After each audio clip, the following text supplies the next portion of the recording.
आपने बहुत वीडियो देखी होंगी, बेकिंग सोडा खाइए किडनी रोग से दूर हो जाइए। तो क्या ये हकीकत में होता है? और क्या बेकिंग सोडा वाकई में किडनी रोग मुक्त कर सकता है या किडनी की समस्या को खत्म कर सकता है? आज इस वीडियो में मैं आपको यही जानकारी देने वाला हूं। हमारे चैनल पर नए हैं तो चैनल को सब्सक्राइब करें, क्योंकि हर हफ्ते हम आपके लिए किडनी से जुड़ी खास जानकारी लेकर आते हैं। नमस्कार, आपका स्वागत है भारत होम्योपैथी के यूट्यूब चैनल पर।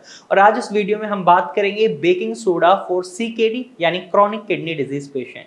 अगर आप क्रॉनिक किडनी डिजीज से सफर कर रहे हैं, ऐसे में आपको पता होना चाहिए आपकी किडनी आपके लिए कितनी जरूरी है, क्योंकि आपकी किडनी सिर्फ और सिर्फ आपके शरीर से टॉक्सिन्स को बाहर नहीं निकाल रही। आपकी किडनी आपके शरीर से एक्सेस सॉल्ट को भी बाहर निकालती है, साथ ही साथ मिनरल्स के लेवल को मेंटेन करती है, ब्लड प्रेशर को मैनेज करके रखती है, और टॉक्सिन्स होते हैं उनको यूरिन के थ्रू बॉडी से बाहर निकालती है। अक्सर लोगों को सिर्फ इतना ही पता होता है, लेकिन आपकी किडनी आपके शरीर में एसिड के लेवल को भी मेंटेन करती है। जैसे जैसे पेशेंट का क्रिएटिनिन लेवल बढ़ता है, जैसे 3 या 4 के आसपास पहुंच जाता है, तो इस समय जाकर आपके शरीर में एक कंडीशन और डेवलप होने लग जाती है, जिसे हम बोलते हैं मेटाबॉलिक एसिडोसिस। मेटाबॉलिक एसिडोसिस में आपके ब्लड में एसिड की मात्रा बढ़ जाती है, और ऐसे में बेकिंग सोडा का नाम याद आता है, क्योंकि ये बेकिंग सोडा आपके ब्लड में जो एसिडिक नेचर हो चुका है उसको न्यूट्रलाइज करने का काम करता है। एक्चुअली जो आपका बेकिंग सोडा होता है, ना तो वो एसिडिक होता है और ना ही बेसिक नेचर का होता है, वो आपका बफर होता है।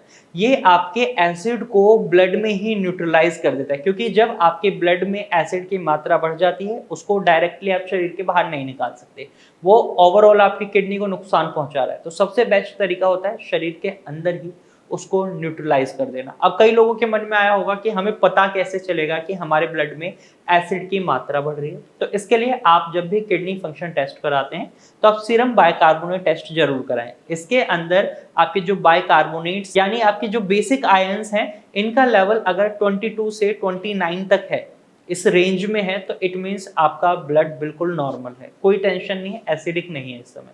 लेकिन अगर 22 से कम है, 15 है, 17 है, 18 है, 8 है, what ever is the number, अगर कम है तो इसका मतलब आपका ब्लड एसिडिक है।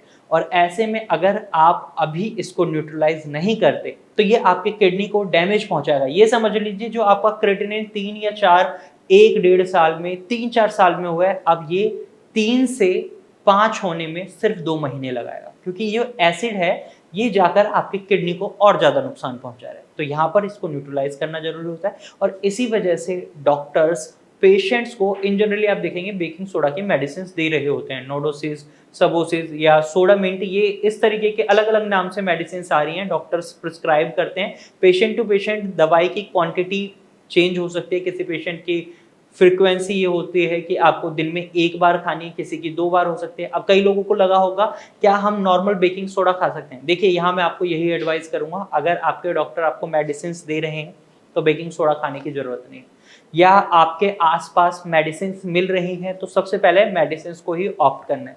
लेकिन अगर मेडिसिन नहीं मिल रही, सपोज आपकी मेडिसिन खत्म हो चुकी है, तो ऐसे में आप बेकिंग सोडा खा सकते हैं। यहाँ पर इसकी क्वांटिटी का ध्यान रखना है, क्योंकि बेकिंग सोडा खाने में बड़ा अजीब होता है, आपको अजीब अजीब तरीके की डकारें आ सकती हैं, दिक्कत और बढ़ सकती हैं। तो यहाँ पर आप बेकिंग सोडा किस तरीके से खाएंगे, आपको ½ टीस्पून या 1 स्पून बेकिंग सोडा लेना है और 1 गिलास पानी लेना है, उसमें इसको मिला लेना है और इसको एक बार में पी जाना है। और दिन में आपको ऐसा 2 बार मिनिमम करना है या 3 बार आपको जरूर करना है। सबसे अच्छी मेडिसिन ही रहती है, लेकिन इन केस ऑफ इमरजेंसी आप ये कर सकते हैं। इसको आपको एक बार में पी जाना है। अब आप इसे खाने के बाद पिए या खाने से पहले पिए, ये आपकी चॉइस है। इस तरीके से आप बेकिंग सोडा की मदद से अपने ब्लड को एसिडिक होने से रोक सकते हैं। अब आपका जो सवाल था, क्या ये हमारी किडनी की बीमारी को दूर करता है, खत्म कर देता है? तो जी नहीं, ये आपकी किडनी की बीमारी को खत्म नहीं करता, ये आपकी किडनी का जो डैमेज बढ़ रहा था ना बहुत स्पीड से, उसको रोक देता है, आपके ब्लड में एसिड को न्यूट्रलाइज कर देता है, और with the help of medicine आपकी किडनी के फंक्शन धीरे धीरे बढ़ने लगते हैं। लेकिन अगर आपके ब्लड में एसिड की मात्रा बढ़ गई है तो दवाइयां भी असर करना बहुत कम कर देती हैं। इसीलिए बेकिंग सोडा आपके लिए एक बहुत अच्छा ऑप्शन हो सकता है। इसकी मेडिसिन डॉक्टर की सलाह के अनुसार आप इंक्लूड कर सकते हैं। तो आज के वीडियो में सिर्फ इतना ही। अगर आपको ये जानकारी पसंद आई है तो वीडियो को लाइक और शेयर जरूर कीजिएगा और हमारे चैनल को सब्सक्राइब कर लीजिएगा। अगर आप किडनी से संबंधित किसी भी रोग से पीड़ित हैं तो आप भारत होम्योपैथिक डॉक्टर की टीम से कंसल्ट कर सकते हैं। आप स्क्रीन पर दिए गए नंबर पर कॉल कर सकते हैं और भारत होम्योपैथिक डॉक्टर की टीम से एडवाइस ले सकते हैं।